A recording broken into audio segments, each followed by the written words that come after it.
ஆட்சியை பிடிக்கிறோம். அதுக்கப்புறம் பாரு, ஏக்கரா கணக்கில் கோழி வளர்க்குறோம். பையங்களுக்கு பூரா பால் குடி தேவையானதை குடி, 2 முட்டை தேவையான எடுத்து சாப்பிடு அப்படின்னு இருக்கணும். அப்படி உடம்பு அப்படி ஜிம் பாடி பண்ணி வலுவாக்குறான், நிமிர்ந்து அப்படி அப்படி நடக்கிறான். தமிழன் என்று சொல்லடா, தலை நிமிர்ந்து நில்லடா அப்படின்னு நிற்கிறான். அதுதான் தமிழன். நம்ம ஆட்சி வரும் பாரு, அது அப்படிலாம் வந்துக்கிட்டு இருக்கு. வரும், வந்தே தீரும். ஆமாம், நான் தலைவன்கிட்ட பேசியிருக்கேன். நம்ம தலைவன்கிட்ட எவ்வளோ பேசியிருக்கேன். திரைப்படங்களை பற்றிலாம் நான் பேசியிருக்கேன்னா கொஞ்சம் அளப்பரிய அளவில் பேசியிருக்கேன். ஆமாம், நம்ம வாழ்த்துக்கள் திரைப்படம் எடுத்தோம், மகிழ்ச்சி திரைப்படம் எடுத்தோமா, இதெல்லாம் மகிழ்ச்சிகரமாக படம் ஓடலை. தலைவர் என்ன என் முகத்தையே பார்த்துட்டு சரி படம் ஓடலையா தம்பி, நமக்கு இந்த பூ காதல் இதெல்லாம் சரிப்பட்டு வராது. பருவ வயதில் காதல் எல்லாம் எல்லாருக்கும் வரக்கூடிய விஷயம்தான், நமக்கு அது சரிப்பட்டு வராது. தமிழர்களிடம் இல்லாத ஒன்று இந்த மானமும் வீரமும் தான். மானமும் வீரமும் தமிழர்களிடம் இல்லாத ஒன்று என்று மேதகு பிரபாகரன் யாரிடம் சொன்னார்னா சீமானிடம் சொல்லியிருக்கிறார். தமிழர்களிடம் இல்லாத ஒன்று மானமும் வீரமும் இல்லாமலா பிரபாகரன் அவர்கள் விடுதலை புலிகள் என்கிற இயக்கத்தை கட்டமைத்து 5 பேர் கொண்ட ஒரு குழுவால் ஆரம்பிக்கப்பட்ட இயக்கம். 5 பேர் கொண்ட ஒரு குழுவால் ஆரம்பிக்கப்பட்ட இயக்கம் மாபெரும் இயக்கமாக, முப்படைகளின் தளபதியாக தலைவராக பிரபாகரன் விளங்கக்கூடிய அளவில் அந்த இயக்கம் மேலெழுந்து வந்தது என்றால், மானமும் வீரமும் இல்லாமலா, தமிழர்களுக்கு மானமும் வீரமும் இல்லாமலா அந்த இயக்கம் மேலெழுந்து வந்தது?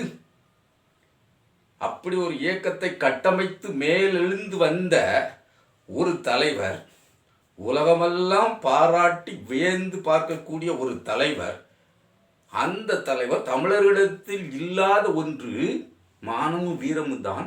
அவர்களுக்கு மானமும் வீரமும் ஊட்டணும்னா திரையிலையும் அடிக்கணும், தரையிலையும் நம்ம அடிக்கணும். அப்போ தான் மானமும் வீரமும் வரும் அப்படின்னு சீமான்கிட்ட மேதகு பிரபாகரன் சொன்னதா சீமான் அந்த இடத்துல மாவீரர் நாள் அந்த கூட்டத்தில் பதிவு பண்ணுறார். அப்போ அவருடைய பதிவு எத்தகைய பொய்யானது? சீமானுடைய இந்த பதிவே மிகப்பெரிய பொய். அப்படிப்பட்ட பொய், அதாவது மானமும் வீரமும் கொண்டவர்தான் பிரபாகரன், மேதகு பிரபாகரன். ஈழத்தில் நின்ற புலிகள் யாவரும், பெண்கள் உட்பட அனைவரும் வீரத்தோடும் விவேகத்தோடும் போராடினார்கள், போர் புரிந்தார்கள். கொரில்லா தாக்குதல் செய்வதற்கு அத்தனை எளிதானது, எல்லாருக்கும் முடியக்கூடிய ஒரு விஷயம் அல்ல. பெரிய அளவிலான இராணுவத்தின் மீது 2-3 பேர் புலிகளோ கொரில்லா தாக்குதல் நடத்தி 15-20 இராணுவர்களை கொன்றுவிட்டு அப்படியே அவர்களுக்கு எந்த சேதாரமும் இல்லாமல் ஆயுதங்களையும் கைப்பற்றி கொண்டு பின்னோக்கி செல்வது, காட்டுக்குள் செல்வது என்றால் வீரம் இருந்தால்தான் அவர்களால் அதை செய்ய முடியும். மானமும் ரோசமும் இருந்தால்தான் அந்த விவேகம் அவர்களிடத்தில் வந்திருக்கும். அப்படிப்பட்ட மானம், ரோசம், வீரம், சூடு சொரணமிக்க விடுதலை புலிகள் பிரபாகரனிடம், மேதகு பிரபாகரன் அவர்கள் சீமானிடம் எப்படி மானமும் வீரமும் தான் தமிழர்களிடத்துல இல்லாத ஒன்று, அதை நம்ம ஊட்டணும் அப்படின்னு சொல்லியிருப்பார். அப்போ இந்த மானங்கட்ட ஈத்திரப்பெயர் பிரபாகரன் அவர்களை சந்திக்கவில்லை என்பதை காளியம்மாக்கா எவ்வளவு தெளிவாக சொன்னாங்க. வெறும் 10 நிமிடம்தான் பிரபாகரன் அவர்களை சந்தித்ததனால் இப்போது நம்மளிட தமிழ் தேசிய தலைவராக திணிக்கப்பட்டுள்ளார். நம்மிடம் தமிழ் தேசிய தலைவராக வளர்ந்து நிற்கிறார், உயர்ந்து நிற்கிறார், நம் மனதில் குடிகொண்டுள்ளார் அப்படின்னு காளியம்மாக்கா சொல்லியிருந்தால் அது இயற்கையாக அவர் தமிழ் தேசிய தலைவராக எல்லோரும் நேசிக்கப்படுவராக சீமான் இருக்கிறார் என்று பொருள்படும். ஆனால் திணிக்கப்பட்டுள்ளார் என்ற வார்த்தையை மிக தெளிவாக காளியம்மாக்கா அவர்கள் அந்த இடத்தில் பதிவு செய்திருக்கிறார். இந்த மானங்கட்ட சீமான் அதற்கு மறுப்பு தெரிவிக்கிறார் போல் தங்கை வந்து சொல்கிறது என்னென்னா 10 நிமிடம் சொல்கிறாங்க, மற்றவங்க 8 நிமிடம் என்று சொல்கிறாங்க, கூட 2 நிமிஷம் தங்கை சொல்லிட்டாங்க. ஆனால் நானும் என் தலைவரும் சந்தித்து கொண்டது, நாங்கள் என்ன பேசிக்கிட்டது எங்கள் 2 பேருக்கும் தான் தெரியுது. மாண்டு போன ஒருவர் அல்லது மறைந்து இருக்கும் ஒருவர், அதாவது முன்னேற்றியராக முன்ன வந்து நிற்க முடியாத ஒரு சூழலில் இருக்கக்கூடிய ஒருவர், தன்னை வெளிக்காட்டி கொள்ள முடியாது அல்ல வெளிக்காட்டி கொள்ளக்கூடாத நிலையில் இருக்கின்ற ஒருவர் வந்து ஒருபோதும் உண்மையை உலகுக்கு சொல்ல போறதில்லை என்ற அந்த வெறி. சீமான் எப்பவும் பேசினாலும் வெறி பிடிச்சிட்டு, எனக்கு வெறி பிடிச்சிட்டு அப்படிம்பார். அந்த வெறியில தான் பொய்யா சொல்கிறார். காளியம்மாக்கா நல்ல முறையில் தோல் உரித்து காட்டிட்டாங்க. வெறும் 10 நிமிடம் சந்தித்ததுனால், உண்மையிலே 10 நிமிடம் சந்திக்கல, அது வேறு விடையும். வெறும் 132 வினாடிகள் மட்டும்தான், அதுதான் உண்மை. 2008 2வது மாதம் படப்பிடிப்புக்கு என்று போயிட்டு அவங்க ஒரு இடத்தில் படப்பிடிப்பு நடத்தி விட்டு சும்மா பிரபாரனோடு அங்கு அந்த குழுவினர் போட்டோ எடுத்துக்கொண்டது தான் உண்மையை தவிர அவரோடு கலந்துரையாடலிலோ இல்லை எந்த விதமான, அதாவது இவர்களை அவர்கள் யூஸ் பண்ண நினைத்தது என்னத்துக்குன்னா, இங்கே உள்ள காயம்பட்ட விடுதலை புலிகள், அவர்களுடைய பெற்றோர்கள், பிறகு குழந்தைகள், அதாவது படிப்புக்கு அல்ல தொழிலுக்கு ஏங்கி தவிக்கக்கூடிய குழந்தைகளுக்கு நிவாரணங்கள், உதவிகள், தொழில் முனைவதற்கான வழிமுறைகள் ஏதேனும் கிடைக்குமா, அதாவது ஏதேனும் யாரேனும் தமிழகத்தில் இருந்து உதவி பண்ணுவதற்கு இவர்கள் உதவுவார்களா, இந்த இவர்கள் கொடுக்கின்ற அந்த கேசட்டு வகைராக்களை எடுத்துக்கொண்டு வந்து இங்கே தமிழ்நாட்டிலே அதை ஒளிபரப்பி எல்லோருக்கும் அதை காண்பித்து விடுதலை புலிகள் நிலை இப்படி இருக்குது, தமிழர்களுடைய ஈழத்தமிழர்களுடைய நிலை இப்படி இருக்குது, அங்களுடைய சிறார்களுடைய நிலைமை இப்படி இருக்குது, அங்களுடைய முதியோர்களுடைய நிலைமை இப்படி இருக்குது, காயம்பட்ட புலிகளுடைய நிலைமை இருக்குது, அங்கே இருக்கின்ற பெண்களுடைய நிலைமை இந்த மாதிரி இருக்குது, இந்த நிலையில் இருந்து இவர்களை மீட்பதற்கு இவர்களுக்கு ஏதேனும் ஒரு வகையில் நீங்கள் உதவ வேண்டும் என்று பெரும் பெரும் புள்ளிகளை பார்த்து அந்த வீடியோக்களை போட்டு காண்பித்து இவர்கள் உதவி செய்து விடுவார்களா என்ற எண்ணத்தில் தான் இவர்களை படப்பிடிப்புக்கே அங்கே அனுமதிக்கிறார்கள். அது மாதிரியான நிலையில் உள்ளவர்களையும் கொண்டு காட்டுகிறார்கள். இவ்வளோதான் நடக்கு. சீமான் அதுக்கு தான் போனவர். ஆனால் பிரபாகரனை அவர் சந்தித்தது இல்லை, போட்டாவுக்கு மட்டும்தான் நின்றதை தவிர வேற எந்த இடத்திலும் அவரோடு ஒட்டி உறவாடி காலம் கடந்து பேசியதில்லை. அவர் சொல்லுகின்ற கதையை நீங்கள் ரசிக்கின்ற அந்த வெறுமூட்டி தம்பிகளை நம்ம கேட்கறதுலாம் என்னென்னா, தம்பிகள் நீங்கள் கதைகளை கேட்கல, அந்த கதைகளை கேட்கிறதில்லை. வருடக்கணக்கில் கதைகள் சொல்லி கொண்டிருக்கிறார் சீமான். அந்த கதைகள் அப்போ அவர் கிட்டத்தட்ட ஒரு 6 மாத காலமாவது பிரபாகரனோடு இருந்திருக்க வேண்டும். அவர் சொல்லக்கூடிய கதைகளில் உண்மையிலே அப்படி ஒரு சம்பவத்திற்கு வழியே இல்லை, அப்படி நடக்கவும் இல்லை. போன உடனேயே கொஞ்ச நாட்களிலே படப்பிடிப்பை முடித்து கொண்டு வந்து விட்டார்கள். பிரபாகரன் சந்தித்து கொண்டது 132 வினாடிகள் மட்டுமே. பிற எப்படி இவர் இத்தனை கதைகளை சொல்லுகிறார்?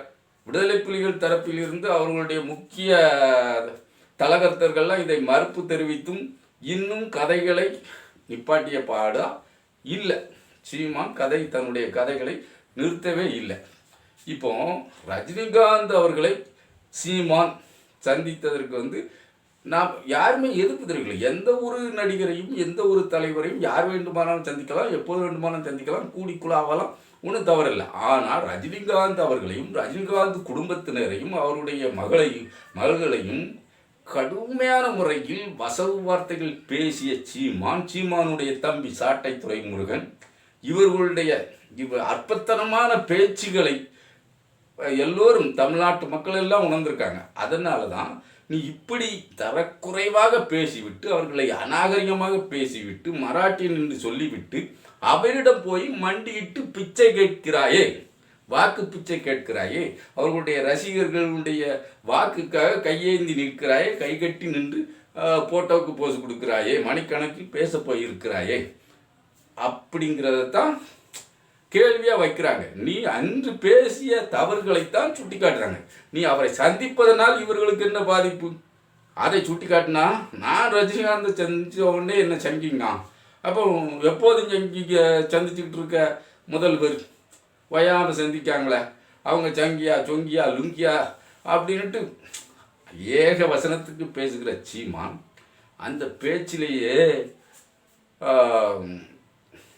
என்ன சந்திக்கப்படாதுன்னு சொல்றதுக்கு நீ யாருடா, எனக்கு வெறி வருதில்லை. அதாவது நான் ஒரு கம்பெனியில் வேலை பார்க்கும்போது இது இந்த இடத்துல ஏன் ஒரு கதையாக கதை பேச ஆரம்பிச்சிட்டான்னு நினைக்கிறேன். கதையெல்லாம் இல்லை. கம்பெனியில் வேலை பார்க்கும்போது தேனியில் அப்போ தங்குவோம். தேனியில் தங்கும்போது அந்த ஏஜென்டனுடைய பையன் எங்களோட தங்குவார். அப்போ அதிகமாக குளிருதுங்கிறதுக்கு பதிலாக விரைக்கி அப்படின்னு சொல்லுவோம். உண்மையிலே நம்மளுடைய திருநெல்வேலி பாசையில் விரைக்கி குளிருதுங்கிறதுக்கு விரைக்கி தான், ரொம்ப விரைக்கி அப்போ மூடிக்கிறதுக்கு எதாக இருந்தால் நல்லாயிருக்கும் அப்படின்னு சொன்னால் அந்த பையன் சிரிப்பான்.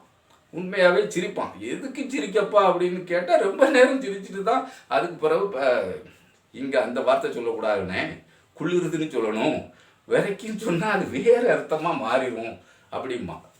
அதற்கு பிறகுதான் இவனுடைய சொல்லாடலில் எத்தனை பிரிவு இருக்குது. இங்கே உள்ள ஸ்லாங் வேறு, அங்கே உள்ள மொழிநடை வேறு அப்படின்னு நமக்கு புரிஞ்சுது. ஆனால் இந்த நாய் என்னமோ வெறி வெறி வெறி, எனக்கு வெறி வருதில்ல, எனக்கு வெறி வருதில்ல.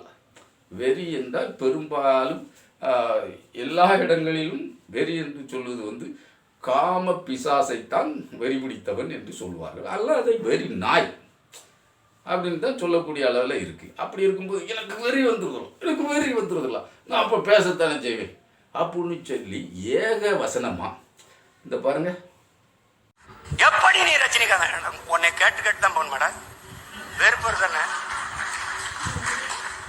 உன்னை கேட்டு தான் தண்ணி குடிக்கணும், உன்னை கேட்டு தான் நான் ஒன்று குடிக்கணும் மேடம். மூட்டு மேடம், மூட்டு மேடம், மூட்டு